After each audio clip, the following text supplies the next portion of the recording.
బ్రహ్మర్షి పితామహ పత్రిజీ గారికి ఆత్మ ప్రణామాలు. గురుగారైన వంశీ మాస్టర్ కి ఆత్మ ప్రణామాలు. స్వేచ్ఛేచ్ఛ ఈ పుస్తకం ద్వారా మనలోని గుణాలని గుర్తించుకోవడం ఎలా అనేదాన్ని చక్కగా అందించారు ఠాకూర్ గారు. అలాంటి జ్ఞానాన్ని అందించినందుకు ఆయనకి కృతజ్ఞతాభివందనాలు. సమస్త గురుమండలికి కృతజ్ఞతలు. ఇక్కడ ఉన్న అందరికీ ఆత్మ ప్రణామాలు. ఓకే మాస్టర్స్, మనం స్వేచ్ఛేచ్ఛ అంటే స్వేచ్ఛ కావాలి అనుకుంటున్నాం. ఎవరి నుండి ఎవరికి స్వేచ్ఛ కావాలి?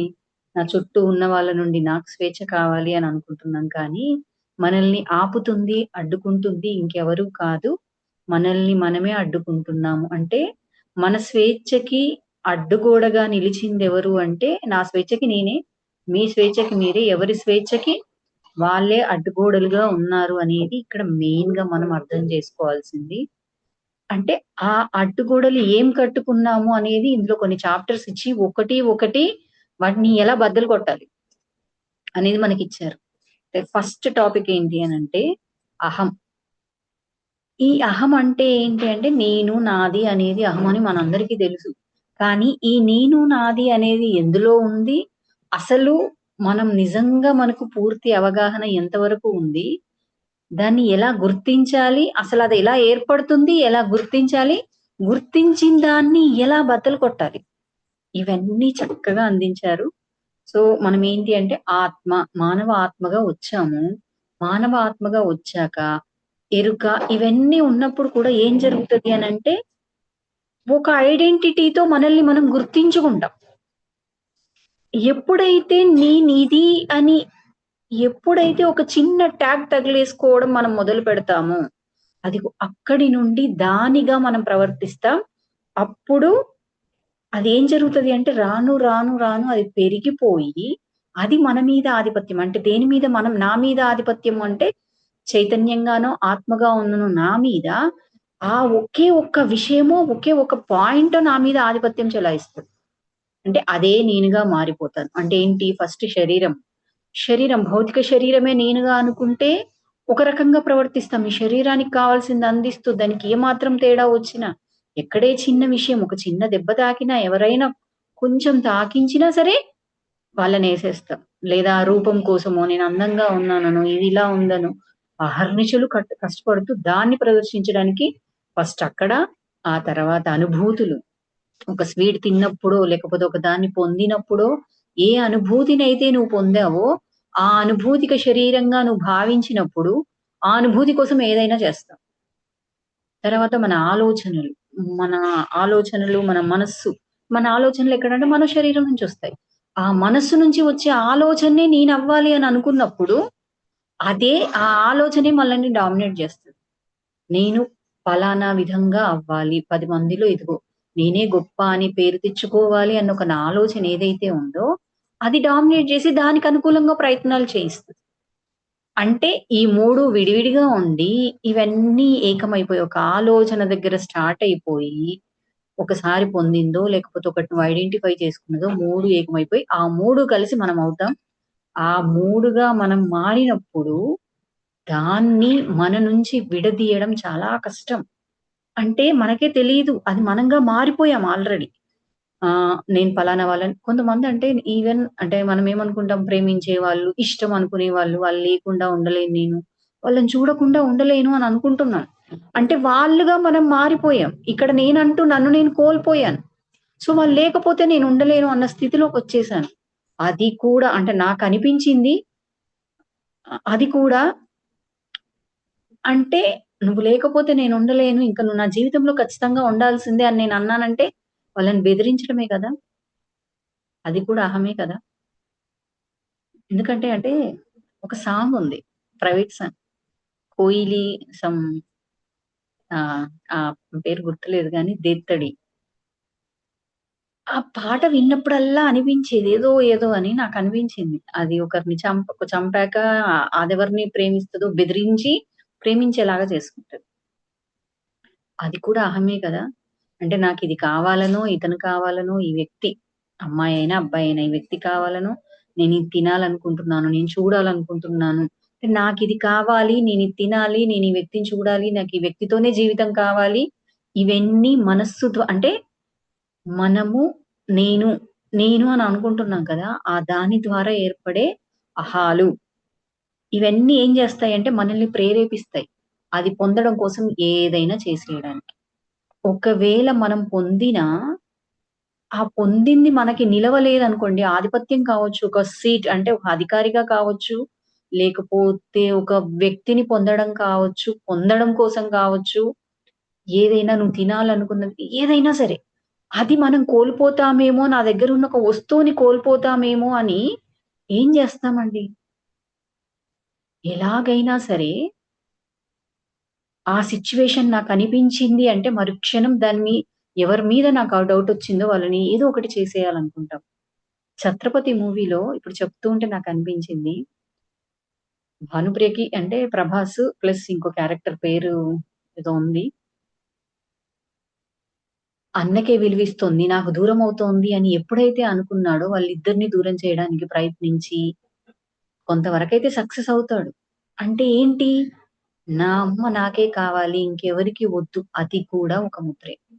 అంటే మనం ఎలాంటి ముద్రల్ని నాకెందుకంటే మళ్ళీ మళ్ళీ చదువుతున్నప్పుడు నాకనిపించినవన్నీ ఇప్పుడు మళ్ళీ పంచుకుంటున్నాను నేను. మనం ఈ టాపిక్ అంతా చెప్పుకున్నాం. ఆల్రెడీ. అంటే ఇది ఒక వస్తువు మీద, ఒక వ్యక్తి మీద, ఒక బంధం మీద, దేని మీద యేసుకున్నా సరే, ఒక రుచి, ఒక అనుభూతి, ఒకటి తిన్నప్పుడు ఒక మెడిసిన్ అంటే ఇప్పుడేమంటాం డ్రగ్స్‌కి ఒక దానికి అలవాటు పడ్డారు అంటాం. దానికెందుకు అలవాటు పడతారు అంటే, తీసుకున్నప్పుడు వాళ్ళలో కలిగే అనుభూతుల ద్వారా నాకిది ఉంటే నేనింక హ్యాపీగా అంటే నాకు ఆ మంచి అనుభూతి ఉంటది అని తీసుకుంటూ, తీసుకుంటూ దాని డోస్ పెంచుకుంటూ ఎళ్తారు. అంటే అదే వాళ్ళుగా మారిపోయి దాని నుండి ఈవెన్ ఒక కారు అంటే ఒక వింటేజ్ కారుందని, ఇంకొకటుందని దాన్ని 10 మందిలో షూటప్ చేసినప్పుడు, ఆ వస్తువుని వాళ్ళ నుండి తీసేస్తే, ఆ వ్యక్తిని తీసేస్తే పిచ్చివాడైపోతాడు. దాని కోసమే కదా! ప్రేమించిన వాళ్ళు నన్ను కాకుండా ఇంకొకరిని ప్రేమించారనో, లేకుంటే నన్ను కాకుండా పక్కవాడిని పొగుడుతున్నారనో అసూయలోకి అంటే అహంలో నుండే కదా అసూయొచ్చేది. అందులోకెళ్ళిపోయి ఎన్ని దుష్కర్మలు చేసున్నాం ఆల్రెడీ. ఎన్నో చూసుకొనున్నాం. నేనైతే చూసాను ఫ్రెండ్స్. అంటే కావాలి అనుకున్న మన పర్సన్ కావాలి అనుకున్నప్పుడు, వాళ్ళు దూరమవుతుంటేనో, మనల్ని కోరుకోకుండా ఇంకొకరిని కోరుకుంటున్నప్పుడు, వాళ్ళని ఎలాగైనా దూరం చేయాలి అని చేసే సంఘటనలు ఇవన్నీ ఎక్కడి నుండొస్తాయంటే, అది నేనుగా మారిపోయినప్పుడు. అంటే ఏదైతే నేను చైతన్యాన్నో, ఆత్మనో అనేది వదిలేసి, ఈ భౌతిక శరీరంతోనో, మన శరీరంతోనో, అనుభూతిక శరీరంతోనే నేను ఇది అని గుర్తించుకున్నప్పుడు, ఆ గుర్తింపుని కాపాడుకోవడం కోసం ఏదైనా చేస్తాము. ఆ గుర్తింపులో నుంచి సమ్మోహానంతర సూచనలు అంటారిక్కడ. సమ్మోహానంత సూచనలు అంటే ఏంటంటే మనం ఏదైతే కోరుకుంటామో దాని నుండి వచ్చే ఆహా! నాకిది కావాలి. ఇది కావాలంటే ఇలా చేసేయొచ్చు. దీన్ని పొందడానికి చేసినా తప్పు లేదు. ఏం పర్లేదు నువ్వు చేసేయి. అంటే ఇవన్నీ మన లోపల నుంచి వస్తూ ఉంటాయి.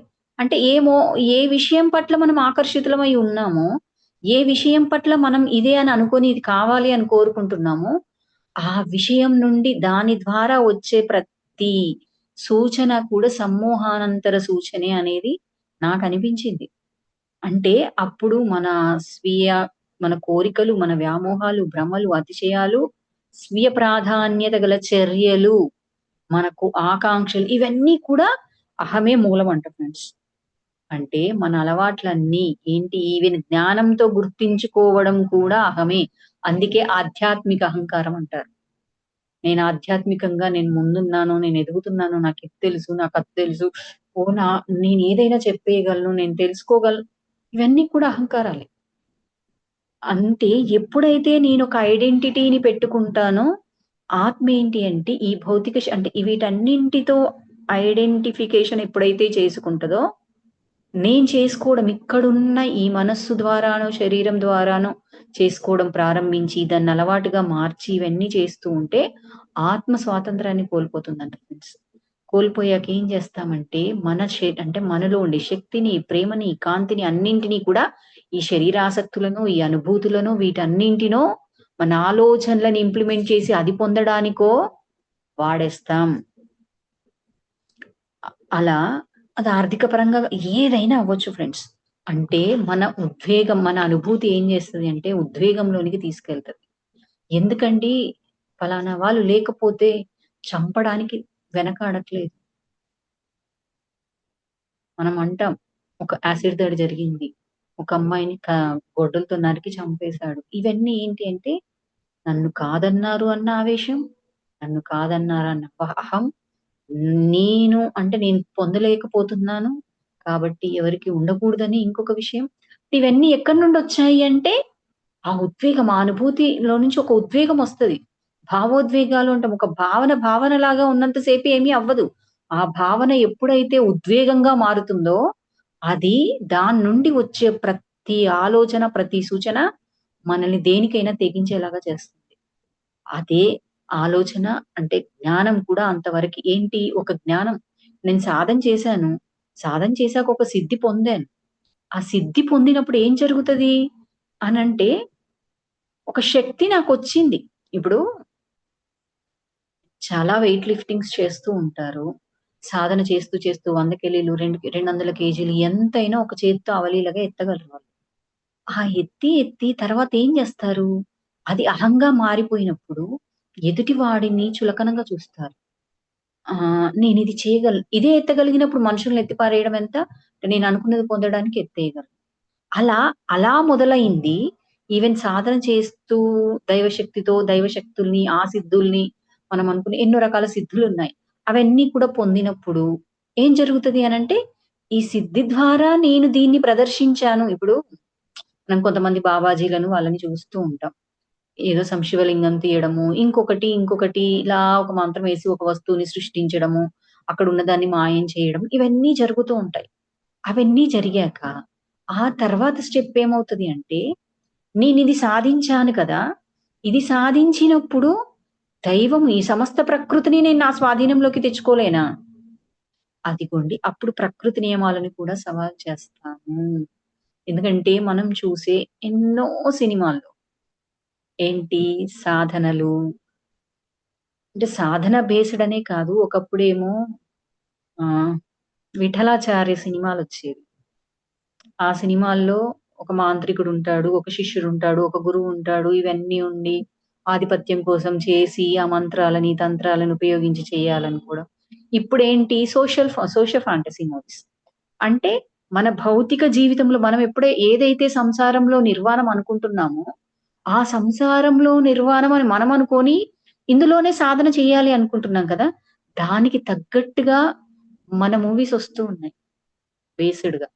ఎందుకంటే దానికి తగ్గట్టుగా వస్తూ ఆహ్, ఇప్పుడు మనం 'మిరాయి' మూవీ తీసుకుందాం. ఆ మూవీలో ఏంటి సోషియో ఫాంటసీ నార్మల్‌గా ఉంటది జీవితం.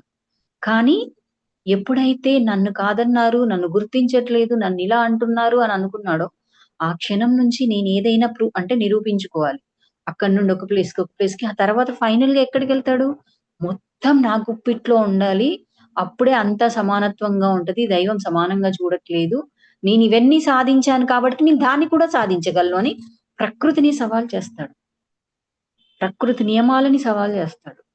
ఇవన్నీ ఏంటి అంటే మనన్ ఈ ఒక గుణం అంటే ఒక చిన్న లిటిల్ బిట్‌లో స్టార్ట్ అయినప్పుడు మనం గుర్తించకపోతే, అంతగా ఒక వటవృక్షంగా వేళ్ళూనుకుపోయింది వీడిలో. ఈ గుణం చాలా లోతుల్లో ఉండిపోయింది అని అంటాం చూసారా? అదిగో అలా వేళ్ళూనుకుపోయి, మనలో మనకు తెలియకుండానే దానిగా మారిపోయి, మన భౌతిక శరీరం, అనుభూతిక శరీరం, మనో శరీరం మొత్తం అదేగా మారిపోయి అంతవరకి వెళ్తాము. దానికి భౌతికమైన ఎగ్జాంపుల్స్ హిట్లర్, నీరో వీళ్ళేంటి 'నీరో చక్రవర్తి' ఆహ్, ఫ్రాన్స్ అనుకుంటా. ఇటలీయో, ఫ్రాన్సో నాకు గుర్తులేదు కరెక్ట్‌గా కానీ, తగలబడుతూ ఉంటే ఫిడేల్ వాయించుకుంటూ ఉన్నాడంట. అంటే ఏంటండి? ఏది ఏమైపోయినా అంటే అక్కడ వాడనుకున్నది జరిగింది కాబట్టి అతననుకున్నది జరిగింది కాబట్టి, దాన్ని హ్యాపీగా అంటే ఆ ఎదుటి వాడి బాధని కూడా హ్యాపీగా ఒక సైకో కిల్లర్ అంటాము. ఎదుటివాడి బాధను చూసి ఆనందించే వాళ్ళంటాము. ఎలా తయారవుతారు అంటే ఇదిగోండి ఇలాగే తయారవుతారు. ఇది నాకు కావాలి, పొందాలి. ఆ తర్వాత డోస్ సరిపోలేదు. కొట్టైనా తీసుకోవాలి. ఆ కొట్టి తీసుకొని పొందుతున్నప్పుడు వాడిని కొట్టి నేను తింటున్నాను కదా! నేను కొట్టి పొందుతున్నాను కదా! దీంతో పాటు అది యాడ్ అయితది. ఆ తర్వాత అది ఇంకా, ఇంకా, ఇంకా పెరిగి, పెరిగి, పెరిగి నా మాటో, నా చేతో ఇది వింటున్నారు, ఇది జరుగుతోంది, దీన్నంతా నేను శాసించాలి అని చేసినవే ఇవన్నీ ఫ్రెండ్స్. అంటే ఇదొక వ్యక్తి దగ్గరుంటేనే ఇంతగా ఉంటే, ఒక వ్యక్తి నుంచి ఒక కుటుంబానికి, ఒక కుటుంబం నుంచి సమూహానికి, సమూహం నుంచి దేశానికి విస్తరించినప్పుడు 2 దేశాల మధ్య యుద్ధాలెందుకు జరుగుతున్నాయి? 2 సమూహాల మధ్య యుద్ధాలెందుకు జరుగుతున్నాయి? 2 కుటుంబాల మధ్య ఎందుకు యుద్ధాలు జరుగుతున్నాయి? మా కుటుంబం గొప్పదంటే, మా కుటుంబం గొప్పది అని జెప్పేసి ఏం చేస్తున్నారు? ఆహ్, ఏమంటారు? కుటుంబ వైరాలు. ఒకరినొకరు ఆధిపత్యంగా నిరూపించుకోవడానికి ఆహ్, వాళ్ళు ఎంతకైనా తెగించేస్తారు. మనం సినిమాల్లో చూస్తున్నాం. కానీ సినిమాల్లో చూసేవన్నీ రియల్ కాదా?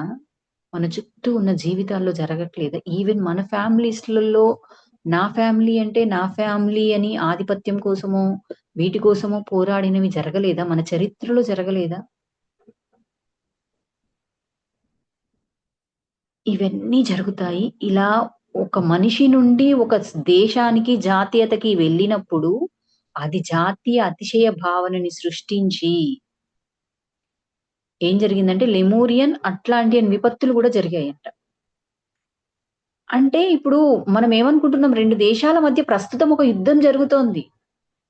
అది ఎక్కడో చిన్నగా స్టార్ట్ అయింది. కానీ ఆధిపత్య పోరే కదా! అది జరుగుతోంది. నా దేశానికే ఆధిపత్యం ఉండాలంటే, నా దేశానికి ఆధిపత్యం ఉండాలనే గదా పోరు జరిగేది. అంటే ఎక్కడి నుండి ఎక్కడికి స్టార్ట్ అయిందది? జాతీయంగా ఉంది. అయితే ఇక్కడేంటి ఇలాంటివి జరిగినప్పుడు ఘోరమైన వినాశనం జరుగుతదంట. ఆ వినాశనం జరుగుతూ ఉన్నప్పుడు అది ప్రకృతి యొక్క ఆత్మగ్రహ సమతుల్యతని భయపెట్టే స్థాయి అంటే మన శరీరంలో ఒక కణితి.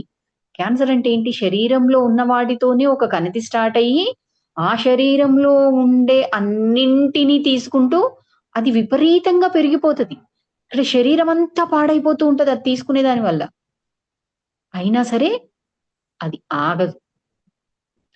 ఇది ఎలాగైతే అవుతదో, ప్రకృతి కూడా అలాంటి స్థితికి ఒకవేళ ఈ విపత్తులు, ఈ అహంకారాలు మొదలై జాతీయ అంటే ఈ గ్రహ సమతుల్యతని, ప్రకృతి సమతుల్యతని దెబ్బతీసే విధంగా ఉన్నది అనుకున్నప్పుడు, తన స్వీయ శస్త్రచికిత్సని ప్రారంభిస్తదంట. మనకు కూడా పెరుగుట, విరుగుట కొరకే అంటాం కదా! అంటే ఒకానొక స్థితిలో నుండి ప్రారంభమయ్యి పీక్కెళ్ళిపోయాక అక్కడి నుండి పడిపోయినప్పుడు, పడిపోతామని భయమొచ్చినప్పుడు, వెనక్కి తిరిగి చూసుకుంటే అప్పుడు గాని మొదలుపెడతాం. ఏంటి నేనెక్కడున్నాను అనేది. ఏం చేస్తున్నాను? దీంట్లో నుంచి బయటకి రావాలి. నా చుట్టూ ఎవరూ లేకుండా అయిపోయారే అని. అది అంత స్థితికెళ్ళాక గాని తెలుసుకోలేకపోతున్నాం. తెలుసుకున్న వాళ్ళు తొందరగా మారతారు. తొందరగా ఎదుగుతారు. ఇక్కడి వరకు ఇచ్చాక అసలు నాలో అహం ఉంది అని గుర్తించుకోవడం ఎలా? అంటే నేనెలా గుర్తుపట్టాలి? అంటే దానికి మనకు కొన్ని పాయింట్లిచ్చారు టార్కొన్ గారు. ఏంటి? మన కోరికలు, మన కాంక్షలు, ఆనందాలు, జ్ఞానాలు, నమ్మకాలు అన్ని సాంప్రదాయాలతో గాఢంగా ముద్రించబడి మతాన్నేంటి? గమ్యాన్ని చేరడం కోసం కాకుండా, ఆ మార్గమే లక్ష్యంగా మారిపోతుంది. అంటే నా మతమే గొప్పది. నా రిలిజియన్ గొప్పది. నా మతంలో ఉన్న ఈ దైవమే గొప్పవాడు. ఇదే ఉంది. ఇంతే అని అనుకుంటే అది కూడా అహమే. ఏంటి వేరుపాటు తత్వం. నేను వేరు, వాళ్ళు వేరు. వాళ్ళంతా ఒకటైతే నేనేంటి తోపుని అని పక్కన కూర్చుంటాం. సంథింగ్ స్పెషల్‌గా కాలు మీద కాలేసుకొని కూర్చొని, నేను గొప్ప అని ఇలా డాంబికాలు ప్రదర్శిస్తాం కదా! అదే విధంగా వేర్పాటు తత్వంతో ఉంటాము. ప్రవర్తిస్తాం, మాట్లాడతాం, భావిస్తాము. స్వీయ అన్వేషకు అంటే ఏంటి? అన్వేషణ. స్వీయ అన్వేషణ 2 రకాలు. భౌతికంగా వీటన్నింటితో నేను అని గుర్తించుకున్న అహం చేసే అన్వేషణ ఒకటి. నేను చైతన్యాన్ని కదా! ఆ చైతన్యాన్ని నేనైనప్పుడు ఇవన్నీ నాకెందుకొచ్చాయి? వీటిని తీసేసుకోవాలంటే నేనేం చేయాలి? చేసే అన్వేషణ ఒకటి. ఇక్కడేం జరుగుతది? నేనేగా మారినప్పుడు అప్పుడు స్వీయ అన్వేషణ అంటే నాకేదానందాన్నిస్తది? నేనేం చేస్తే గొప్పవాడిలాగా ఉంటాను? ఏం చేస్తే నా గురించి నలుగురు మాట్లాడుకుంటూ ఉంటారు. కొంతమంది చూడండి ఎప్పటికి వాళ్ళు అంటే 10 మంది ఊర్లో ఉన్న వాళ్ళంతా వీళ్ళ గురించి మాట్లాడుకోవడానికి ఏదో ఒకటి చేస్తూనే ఉంటారు. టాక్ ఆఫ్ ది టౌన్ అవ్వాలి అని. అలా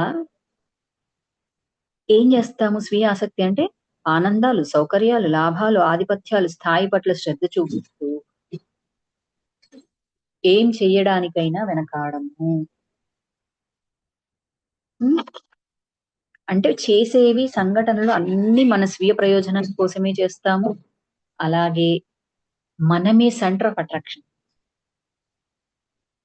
ఎక్కడున్నా సరే నేనే సెంటర్ ఆఫ్ అట్రాక్షన్‌గా ఉండాలి అని మనం చేసే ప్రతి దాన్ని అక్కడున్న 100 మందున్నా సరే నేనే కేంద్ర బిందువు అవ్వాలి ఇక్కడ అని ప్రయత్నం చేయడం, ఇతరుల మీద ఒత్తిడి తేవడము, వాళ్ళ ఆసక్తి మన వైపు బలవంతంగా మళ్లించడము, ఇవన్నీ చేస్తాం. మనకు పాలించే అర్హత ఉన్నా, లేకపోయినా అధికారం, ఆధిపత్యం చెలాయించాలనుకుంటాము. ఇతరుల విలువని గుర్తించము. మనకి ఒకవేళ ఎవరైనా ఇతరుల విలువని గుర్తించినా చిరాకొచ్చేస్తది. నిజంగా ఫ్రెండ్స్ అంటే మనకి ఇప్పుడు చెక్ చేసుకుంటే అర్థమవుతుంది కానీ ఎప్పుడైనా ఎవరికైనా అనిపించిందా లేదో నాకు తెలీదు. అంటే 10 మందిలో ఒకరిని అంటూ ఉంటే మనకి తెలియకుండానే అరే! నేను గూడా కదా! వాళ్ళనంటానురేంటి అని ఒకసారి వింటాం. రెండోసారికి చిరాకొచ్చేస్తది. అతిశయాన్ని అంటే నేను ఇది అని దాన్ని ప్రదర్శించి అతిశయాన్ని పెంపొందించుకుంటూ ఉంటాము. మనల్ని ఎవరైనా తెలిసి గాని, తెలియక కానీ కావాలనైనా ఉద్దేశ్యం లేకపోయి గాయపరిచినా సరే పగబడతాము. ఇలా ఎదుటివారిని అవమానించి దూషించడాన్ని ఆనందిస్తాం. ఎదుటివాడిని కించపరుస్తూ, వాళ్ళని అవమానపరుస్తూ, వాడు అవమానపడుతూ ఉంటే ఆనందిస్తాం. మనకి మహాభారతంలో దుర్యోధనుడు, యుయుత్సుడు గురించి చెప్పినప్పుడు, యుయుత్సుడు ఏంటండి? యుయుత్సుడే గదా! హ్మ్. అతన్ని అవమానపరుస్తూ వీళ్ళు నవ్వుతూ ఉండేవాళ్ళు. "అరేయ్! వాడు చూడురా" అని. దాసి కొడుకని చెప్పేసి. ఇక్కడ గూడా మనకంటే తక్కువగా ఉన్న వాళ్ళని, చదవలేని వాళ్ళని స్కూల్లో కాస్త అవయవాలు సరిగ్గా లేని వాళ్ళని, ఇలా రకరకాలుగా ఉన్న వాళ్ళని అవమానిస్తూ ఆనందించడం కూడా అహం పోషించే ఒకటి. ఈటన్నింటి వల్ల ఏం జేస్తామంటే, మనకి తెలియకుండా ఇదెక్కడ కోల్పోతాము అని చెప్పేసి ఒక రక్షణ వలయాన్ని ఏర్పరచుకుంటాము. మన అంటే ఆ రక్షణ వలయాన్ని ఏర్పరచుకొని, మన అన్ని మాటలు, చర్యలు, ఆలోచనలు అన్నింటిలో వాటిని ప్రదర్శిస్తాం, వ్యక్తీకరిస్తాం. సో, అంతే కాదు ఇవన్నీ జరుగుతూ ఉన్నప్పుడు మనకొక డౌటొస్తది. అదేంటి మేడం ఇన్ని దుష్కర్మలు చేశానా? నేనిలా ఉన్నానా? కర్మలు చూసుకున్నప్పుడల్లా అనిపించే సందేహం కదా! ఇతరులపై ఉండే ప్రభావాన్ని పట్టించుకోను. అంటే ఆ క్షణం నాకు ఇదనిపించింది. ఇది చేసేస్తున్నా. కర్మ అంటదు భగవద్గీతలో చెప్తారు కదా! ఎందుకండి కర్మ అంటదు అనంటే మేడం చెప్పారు మనకి. ఏంటి? అంటే ఇది చేస్తూ ఉన్నప్పుడు పక్కవాడి గురించి ఆలోచించట్లేదు మనమసలు. అంటే నా అహం ద్వారా నా ఆనందం కోసం నేనేదైతే పొందాలనుకుంటున్నానో అది నేను పొందితే చాలు. పక్కవాడికి ఏం జరిగితే నాకేంటి అనే స్థితిలో ఉంటాం. నేనే స్పెషల్. నేను సంథింగ్ స్పెషల్. ఇక్కడ అందరికంటే నేనే స్పెషల్. ప్రత్యేకంగా ఎంపిక చేసుకోబడిన వాళ్ళము. ఇవన్నీ ఉంటాయంట. ఇవి కనుక గమనించడం మొదలుపెడితే మన పడవ మునిగిపోకుండా మనమే కాపాడుకోవాలి అంటున్నారు. అండ్ నెక్స్ట్ ఇక్కడి వరకి మనం ఆల్రెడీ చెప్పుకున్నాం. ఇప్పుడేంటి అంటే అహం పెంపొందే విధానం.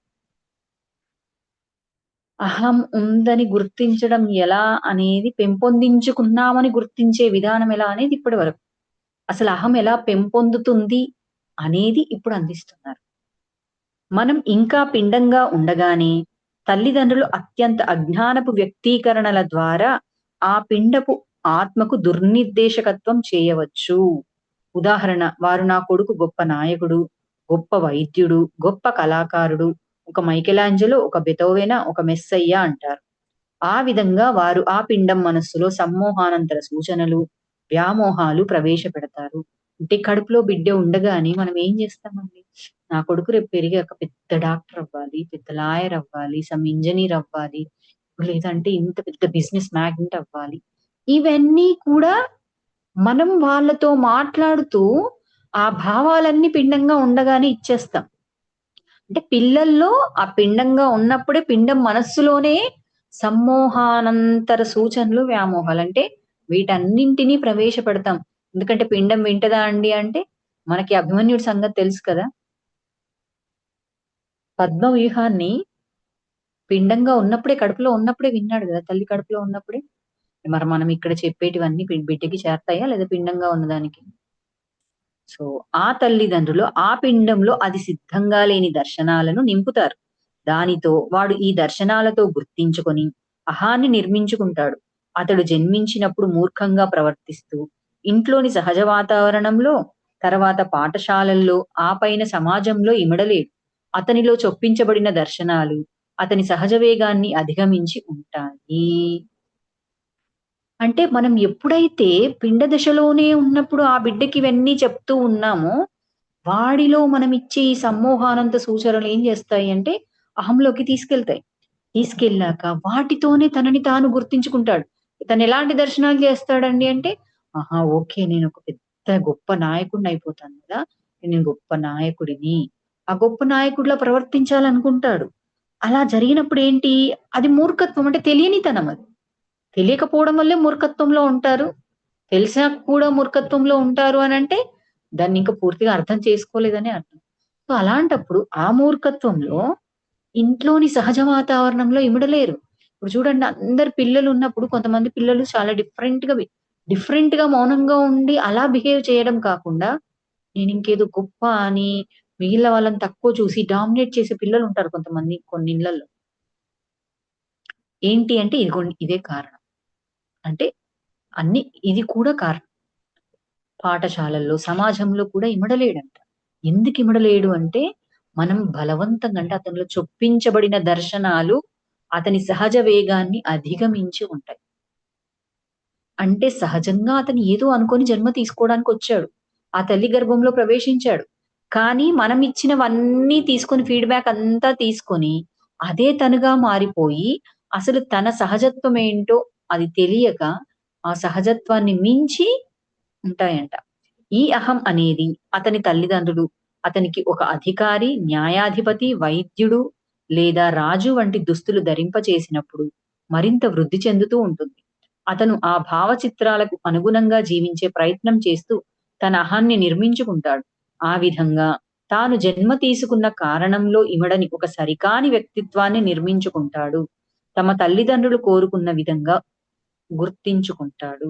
ఎలా డెవలప్ అవుతది? గర్భంలో ఉండగా అలాగే అన్నాము.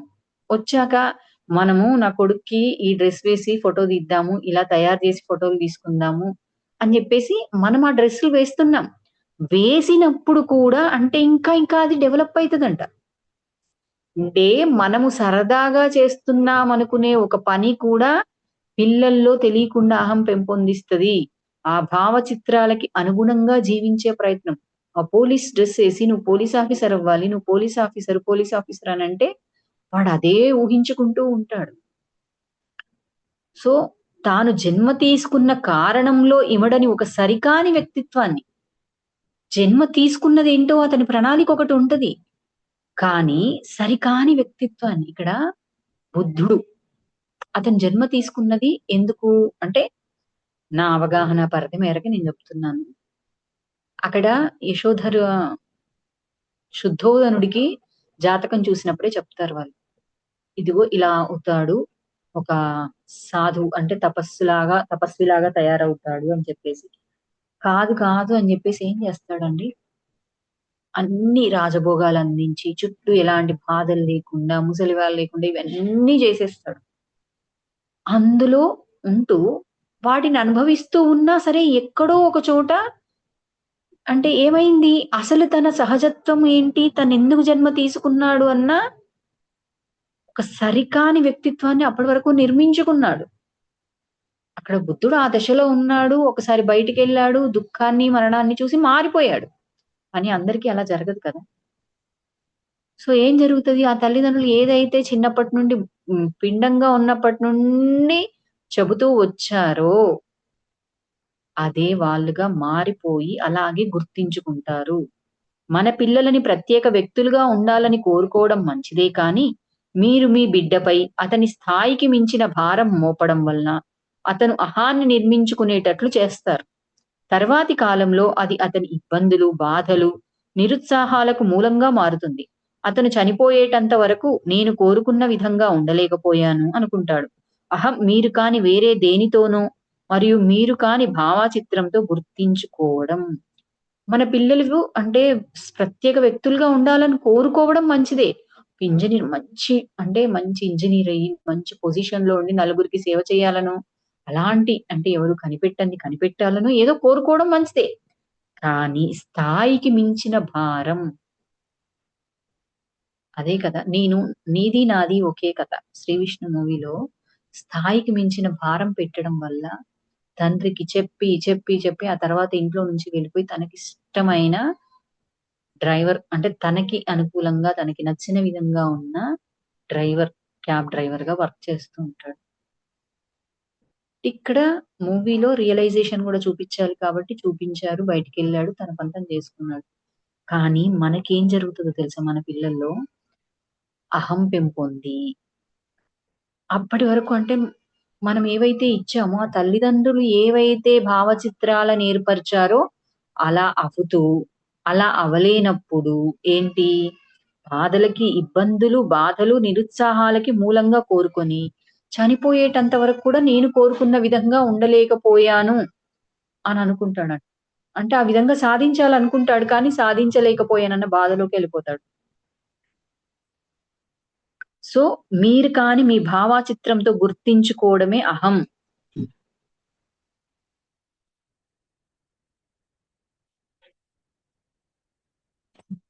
ఇతరులు మనని పొగిడినప్పుడు మనలో అహం ఏర్పడుతుంది. మనం అనేక కారణాల వలన ఇతరులు పొగిడినప్పుడు ఇది రెండో పాయింటు. ఇతరులు మనని పొగిడినప్పుడు మనలో అహం ఏర్పడుతుంది. మనం అనేక కారణాల వలన ఇతరులను పొగిడినప్పుడు వారిలో అహాన్ని ఏర్పరుస్తాం. ఉదాహరణకి మీరెంతో అద్భుతంగా నాట్యం చేశారు. మీ స్వరం ఎంతో బాగుంది. మీరు ఎంతో అందంగా ఉన్నారు. మీ దుస్తులు, మీ జుట్టు, మీ సృజనాత్మక కళ అన్నీ ఎంతో మెరుగుగా ఉన్నాయి అంటూ ఆ మనిషికి నిజంగా మనం చెప్పినవన్నీ తనకు ఉన్నాయి అన్న అభిప్రాయాన్ని కలిగిస్తాం. ఆ వ్యక్తి మనని నమ్మడం మొదలుపెడతాడు. ఇతరుల నుంచి అతను అదే విధమైన పొగడ్తలను లేదా శ్రద్ధను పొందకపోతే వారిని ద్వేషిస్తాడు. ముఖ్యంగా తన గురించి సత్యాలను చెప్పే వాళ్ళను ప్రత్యేకంగా ద్వేషిస్తాడు. పొగడ్డం కూడా మనలో అహం ఏర్పరుస్తుందంట. 'ముత్యాల ముగ్గు' మూవీలో రావు గోపాలరావు పక్కనొచ్చి ఎవడన్నా పొగుడుతూ ఉంటే మెలం వాళ్ళని పెట్టుకొని వాళ్ళని వాయించమంటూ ఉంటాడు. ఇక్కడ పొగడ్డం స్టార్ట్ అయితే అక్కడ వాయించడం స్టార్ట్ అవుద్ది. అంటే మనలో అహాన్ని అంటే నేనే స్పెషల్ అన్న అహం ఇంకా అంటే అహం ద్వారా ఏమైతది అంటే ఎదుటి వాళ్ళు చెప్పేది వినము. అక్కడ ఆలోచన చేసినప్పుడు ఈ పని పూర్తిగా కరెక్ట్‌గా చేయగలమా లేదా అనేది ఉండదు. అంటే బ్లైండ్‌గా దూసుకెళ్ళిపోతాం. అయితే ఏంటి పొగడత? మీరెంతో అందంగా అంటే మీరు అద్భుతంగా నాట్యం చేశారు. మీ స్వరం బాగుంది. ఎంతో అందంగా ఉన్నారు. మీ దుస్తులు, మీ జుట్టు, మీ సృజనాత్మక కళ అన్నీ ఎంతో మెరుగ్గా ఉన్నాయి అంటూ మనం చెప్పినప్పుడు అవి నిజంగా అంటే ఒకసారి, 2 సార్లు అంటే లైట్‌గా తీసుకుంటారు. పదే పదే మనం అదే ఇతరులకి చెప్పినప్పుడు ఏంటి వాళ్ళదే నమ్మి, ఆ వ్యక్తిని నమ్మి, ఇతరులు ఒకవేళ పొగడకపోతే, వాళ్ళ నుంచి శ్రద్ధను పొందకపోతే ద్వేషించడము మొదలుపెడతారు. నిజం చెప్పాలి అంటే సత్యాలని చెప్పే వాళ్ళని ప్రత్యేకంగా ద్వేషిస్తారు. ఇప్పుడు ఒక డాన్సర్ ఉంది. అందరూ పొగిడారు. కానీ ఒక్కరు పొగడలేదు. వాళ్ళని ద్వేషించడము, లేదా వాళ్ళు ఇదిగో ఇక్కడ నువ్వు అనుకున్నావు కానీ ఇది కాదు. ఇది ఇక్కడ తప్పు చేశావనో, ఏదైనా ఐడెంటిఫై చేసి చెప్పినా సరే, వాళ్ళ పట్ల ద్వేషంలోకెళ్ళిపోతారు. కాలాతీత వివేకంలో పొగడ్త నిషేధించబడింది. అది అహాన్ని, ఒక సరికాని వ్యక్తిత్వాన్ని నిర్మిస్తుంది. కాలాతీత వివేకంలో పొగడ్త నిషేధించబడిందంట. పొగడ్త ఎందుకు నిషేధించబడింది? అహాన్ని, సరికాని వ్యక్తిత్వాన్ని నిర్మిస్తుంది. సారెప్పుడు చెప్తారు వంశీ సార్. కీర్తి, కాంతం, కనకమొస్తాయి. కీర్తి. అందుకనే మహాతర బాబాజీ ఏం చెప్తాడు, కీర్తి అంతా దైవానికి ఇచ్చివేయబడుతుంది. ఎవరైనా పొగడగానే మనకి మనం అహంలోకెళ్ళకుండా ఉండడని చెప్పుకోవాల్సింది. మనుష్యులను ఒక ప్రముఖ వ్యక్తితో పోల్చడం కూడా ముఖస్తుతి లాంటిదే. నువ్వు పలానా వాళ్ళ విధంగా ఉన్నావు, పలానా వాళ్ళ విధంగా చేస్తున్నావు అని పోల్చడం కూడా ముఖస్తుతి లాంటిదే. పొగడ్త లంచగొండితనానికి కూడా దారితీస్తుంది. మీరు ఆ వ్యక్తిని నువ్వు లేకపోతే ఈ పని జరిగేది కాదు అని అనుకునేటట్లు చేస్తారు. ఫలితంగా అతని అహం పెంపొంది ఏదో రకంగా మిమ్మల్ని అదుపు చేస్తాడు. లంచంతో మీకు సరిపడినన్ని అర్హతలు లేకుండానే, ఇంకా సంసిద్ధత పొందకుండానే కొన్ని స్థాయిలు చేరటం తేలికవుతుంది. దాని వలన మీరు చేస్తున్న ఉద్యోగపు విజయానికి మీరు అడ్డంకిగా మారుతారు. మరియు ఆ ఉద్యోగాన్ని విజయవంతంగా చేయగల ఆకాంక్ష ఉన్నవారిని కూడా అడ్డుపడడం జరుగుతుంది. పొగడ్త దేనికి దారి తీస్తుంది అంటే లంచగొండితనానికి. అంటే ఏంటి, ఒక వ్యక్తి నీ పని నువ్వు లేకపోతే ఈ పని అయ్యేదే కాదు అని ఎప్పుడైతే అని చెప్తూ అలాగే అనుకునేలాగా చేస్తామో, అదేంటి ఇంక నేను లేకపోతే ఈ పని అవ్వదు అంతే. ఫిక్స్ అయిపోతారు. ఆ ఫిక్స్ అవ్వడమే అహం. దాని ఫలితం అహం పెంపొందుతది. ఆ తర్వాత ఏం జేస్తాడు? నేను లేకపోతే నీకు పని అవ్వదు కదా! సో, నన్ను అదుపు చేయడానికి ఆ వ్యక్తి ప్రయత్నిస్తాడు. అదుపు చేయడం అంటే ఏంటి? ఇప్పుడు నువ్వు నాకిది చేస్తేనే నేనిది జేస్తాను. నా మాట వింటేనే నేను నీకిది చేసి పెడతాను. లేకపోతే ఈ పని కంప్లీట్ చెయ్యను. అనే అహము ఇదొకటి. ఇంకొకటేంటి? ఎప్పుడైతే ఇది వస్తే అంటే ఏంటి, లంచమే గదా! సో, లంచముతో సరిపడినన్ని అర్హతలు లేకుండానే, సంసిద్ధత పొందకుండానే కొన్ని స్థాయిలు చేరటం తేలికవుతుంది. ఎప్పుడైతే ఇలా జరుగుతూ ఉంటదో, నాకు అర్హత లేదు, అర్హత లేకపోయినా సరే నేను లంచమిచ్చి ఆ స్థాయిని పొందుతాను. పొందినప్పుడు ఏంటంట, ఆ స్థాయికి చేరడం తేలికే. కానీ మీరు చేస్తున్న ఉద్యోగపు విజయానికి మీరే అడ్డంకిగా మారతారు. మీకింకా దానికంటే మంచిది రావాల్సుండొచ్చు. ఇంకేదైనా అయ్యుండొచ్చు. కానీ మీరే మీ ఎదుగుదలకి మీరు ఎందుకు విజయం ఉద్యోగపు విజయం అంటే ఏంటండి? ఆ స్థాయికి చేరడానికి మీరప్పటి వరకు చేయాల్సిన అంటే మనం చేయాల్సిన ప్రాక్టీస్‌లుంటాయి. నేర్చుకోవాల్సినయుంటాయి. అవన్నీ నేర్చుకున్నప్పుడే ఆ స్థాయిలోకెళ్ళాక దాన్ని ఇంకా చక్కగా నిర్వర్తించగలం. మరి ఆ స్థాయికి చేరడం తేలికైంది లంచం ద్వారా. కానీ అక్కడ విజయం సాధించాలి అంటే దానికి సంబంధించిన మెళకువలన్నీ నాకు తెలియాలి కదా! తెలియక నాకు నేనే అడ్డంకిగా మారిపోయానా? అక్కడికెళ్ళాక మళ్ళీ పడిపోనా? ప్లస్ ఆ ప్లేస్‌లో ఇంకొకరెళ్ళాలి. ఆ టాలెంట్ ఉన్నవాడెళ్ళాలి. వాళ్ళకి అడ్డుపడడం జరుగుతుంది. ఇది ఒకటి. అంటే పొగడ్త, మనం ఇచ్చే భావరూప చిత్రాలు మన పిల్లలకి సంబంధించి 2 పాయింట్లు. మూడోది, మీకు తగిన ప్రావీణ్యత లేదా అర్హత లేకుండానే ఒక స్థాయికి చేరినప్పుడు మీలో అహం పెంపొందుతుంది. ఉదాహరణకి, మీకు న్యాయం పట్ల సరియైన అవగాహన లేకుండానే న్యాయాధిపతిగా మారడం. మీరు బోధించే విషయాన్ని ఆచరించకుండానే బోధకుడిగా మారటం. మీకు తగిన ప్రావీణ్యత లేదా అర్హత లేకుండానే ఒక స్థాయికి చేరినప్పుడు అహం పెంపొందుతుంది. అంటే నాకు తగినంత ప్రావీణ్యత లేదు. నేనక్కడెళ్లి కూర్చున్నాను ఆ ప్లేస్‌లో. అది నాకొచ్చేసింది. ఇక నా అంత గొప్పవారు లేరు అన్న అహం వచ్చేస్తది. ఎందుకంటే కష్టపడి ఆ ప్రావీణ్యాన్ని సంపాదించుకొని వెళ్ళిన వాడికి ఆ కష్టం విలువ తెలుసు. అది తెలియకుండా వెళ్ళిన వాడు అహంలోకెళ్ళిపోతాడు. మీకు ఎగ్జాంపుల్ ఇచ్చారిక్కడ. న్యాయం పట్ల అవగాహన లేదు. న్యాయాధిపతిగా మారారు. బోధించే విషయాన్ని ఆచరించకుండానే బోధకుడిగా మారారు. అంటే అందుకనే ఆచరించండి. కాపోతే మనకిప్పుడు ఇచ్చిన వెసులుబాటు ఏంటి అంటే, బోధన చేస్తూ అంటే ఏదో చేసేస్తున్నామని కాదు. నువ్వు నలుగురికి చెబుతూ నిన్ను నువ్వు సెల్ఫ్ చెక్ చేసుకో. నిన్ను నువ్వు తెలుసుకో. ఆచరించట్లేదా? ఆచరించడానికి ప్రయత్నం చెయ్యిప్పుడు. కానీ దాన్నాచరించకుండా ఆ స్థితిలోకి అంటే ఆ పోస్ట్‌లోకి మనమెళ్ళామే అనుకోండి, అక్కడ అహం పెంపొందుతుంది. ప్రావీణ్యం లేకుండానే ఒక స్థాయిని చేరితే, అది మీ అహాన్ని పెంచి పోషిస్తుంది. మీ అహం పెంపొంది, మీలోని నైతిక శూన్యతను పూరించడం కోసం అతిశయం వృద్ధి చెందుతుంది. నాకా ప్రావీణ్యత లేదు. అక్కడేంటి, ఇప్పుడు ఒక ఒక పదవుంది. ఆ పదవిలోకెళ్ళాక కొన్ని పనులు చేయాలి. కానీ నాకది తేలిగ్గా వచ్చేసింది. ఆ స్థితి ఎలాగో మొత్తం మీద అర్హత లేకుండా స్థాయికెళ్ళాను. ఎళ్ళాక నాకది రాదు. అహం ఆల్రెడీ పెంపొందింది నేను ఆ స్థాయికెళ్ళానని పోయి. ఆ తర్వాత ఏంటి అహం పెంపొంది నైతిక శూన్యతని పూరించడం. ఆ నైతిక శూన్యతని పూరించడం కోసం అతిశయం అంటే నేనిది అని ఒక ప్రదర్శన నాకర్థమైందయితే అతిశయం అంటే అదే కదా!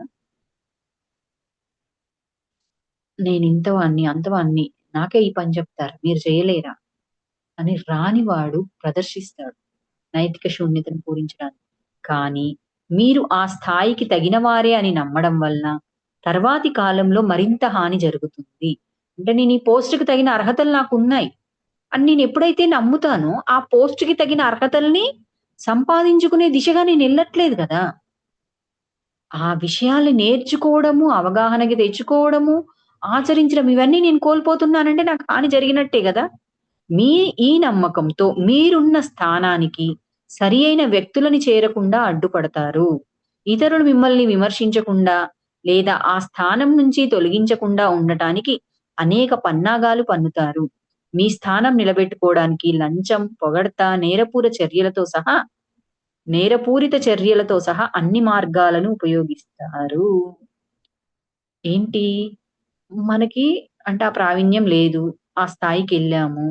దాన్ని నమ్మాము. అది నేర్చుకోలేదు. దానివల్ల మనకే హాని. దాంతో పాటు ఏంటి అంటే ఈ నమ్మకం పెంపొందడం వల్ల ఆ ప్లేస్‌లో సరియైన వ్యక్తులుండాలి. కానీ అలాంటి వాళ్ళు ఉండకుండా అడ్డుకుంటాం. ప్లస్ ఆ పోస్ట్ పోకుండా, మనల్ని ఎవరు విమర్శించకుండా, ఆ స్థానంలో నుంచి తొలగించకుండా ఏం చేస్తామండి? పన్నాగాలు. ఎలాంటి పన్నాగాలు అంటే నిలబెట్టుకోవడానికి లంచము, పొగడ్త, నేరపూరిత చర్యలు. అంటే ఒక పదవిని పొంది పొందడం ఒక ఎత్తు. ప్రావీణ్యత లేకుండా పొందడమే అహానికి దారితీస్తది. రాను రాను ఆ అహం ఏం చేస్తది? ఈ పదవి లేకపోతే ఎలా? ఇదే నా ఐడెంటిటీ అనుకోని, ఆ పదవి నుండి ఎక్కడ స్థానభ్రంశం చెందాల్సొస్తదో, ఎవరేం చేస్తారు అని దానికి వచ్చే వాళ్ళందరినీ కూడా ఏం చేస్తదండి? లంచం ఇవ్వడం ద్వారానో, ఎదుటివాడిని పొగడడం ద్వారానో, నేరపూరిత చర్యలు చంపడానికో, హింసించడానికో, బ్లాక్‌మెయిల్ చేయడానికో, ఎత్తుకురావడానికో, బెదిరించడానికో వీటన్నింటికి అన్ని మార్గాలని ఉపయోగిస్తారు. అంటే ఇప్పుడు రాజకీయ నాయకులుంటారు. ఎగ్జాంపుల్ చెప్తున్నాను నేను. ఒక పదవొస్తది. వాడికసలు అర్హత అసలేమి తెలీదు. ఆ పదవిలో కూర్చుంటాడెళ్లి. కూర్చున్నాక దాన్ని పోగొట్టుకోకుండా కాపాడుకోవడం కోసం ఏం చేస్తాడండి?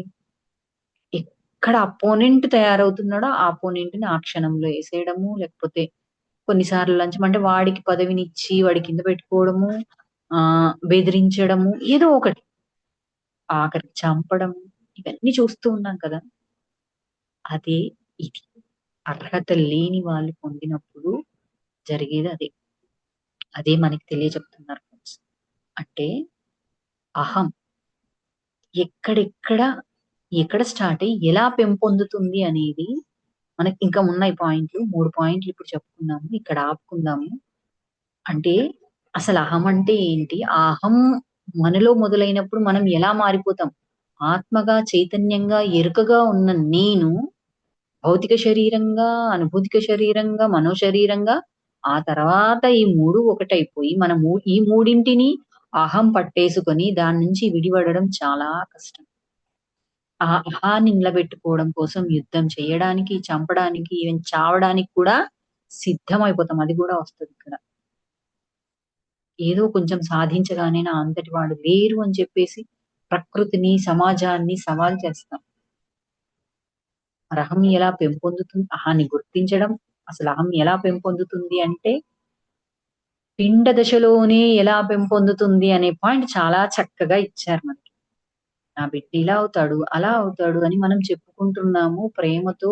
వాడు పెరిగాక ఇలా అవ్వాలనుకుంటున్నాం. ఇంకా మంచిదే కదా అని మనం అనుకుంటున్నాం.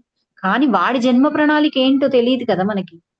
సో, ఆ జన్మ ప్రణాళికకి, దీనికి మధ్యన అంతరం ఏర్పడిపోయి, ఇదే తనుగా మారిపోయి, దీన్ని సాధించను లేక అంటే, దానికి కావాల్సిన సహజ లక్షణాలు లోపల లేవు. బయట నుంచి తెచ్చుకోవడానికి ప్రయత్నం చేస్తాడు. అది సక్సెస్ అవ్వక, పొందక ఎంత బాధను అనుభవిస్తారు వాళ్ళు.